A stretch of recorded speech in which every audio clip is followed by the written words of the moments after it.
Thank you, Mr. Chairman. I want to also express my condolences to Sarah Beckstrom's family and to the family, and also to Andrew Wolf. I understand, personally how, hard it is to recover from those kind of injuries. And to my good friend, Senator Budd across the aisle, I don't think there's nobody on this committee that is pro-cartel and pro-drug boat, or in this Congress.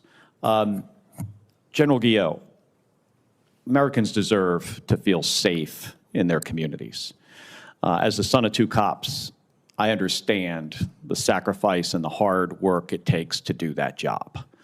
That's why I know we've got to do more to support law enforcement, especially local law enforcement, those professionals who do that difficult job every single day.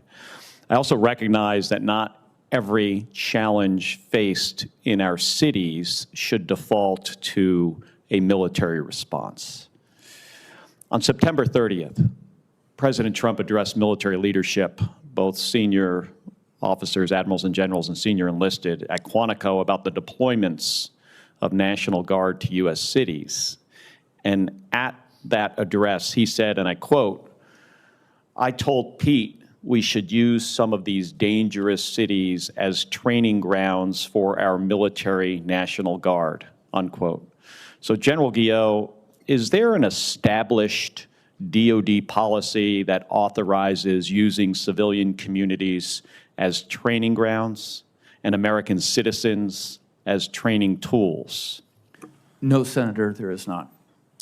Is there any precedent in DOD history for conducting combat-oriented training in American communities? No, Senator. And have you been consulted at all about using any specific cities for training?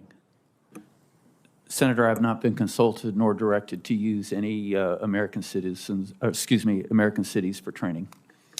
And has any federal official asked you to plan training operations in U.S. cities? No, sir, not training. And has NORTHCOM ever designated an American city as a training ground? No, sir. Thank you for that. If U.S. cities are training grounds, so based on what the President had said and indicated he wanted the Secretary of Defense to consider doing, then how are the service members in this scenario expected to perceive the civilian population in that environment?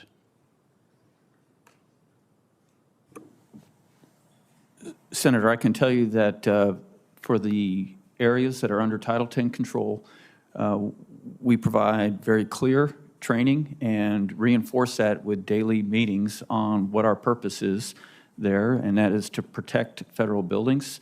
It is not for any other function.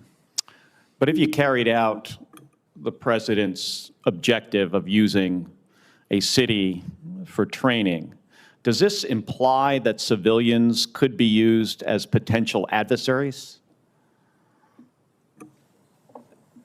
Senator, I'm very confident that that is not a factor within my chain of command because of the very clear guidance and direction that we give on what the mission is and what our proper response to any activities there, which includes de-escalation as the first step in the standing rules for the use of force. So what do you think the President meant by that statement? Sir, I haven't thought into what he might have meant. I listened to it at the time, and since then have only gone on what has been directly tasked to us and then what my authorities and responsibilities are. Would it ever be okay to regard U.S. citizens as adversaries or enemies?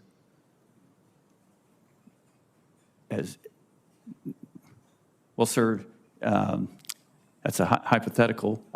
Our initial response is no. Now, of course, there could be illegal activity that's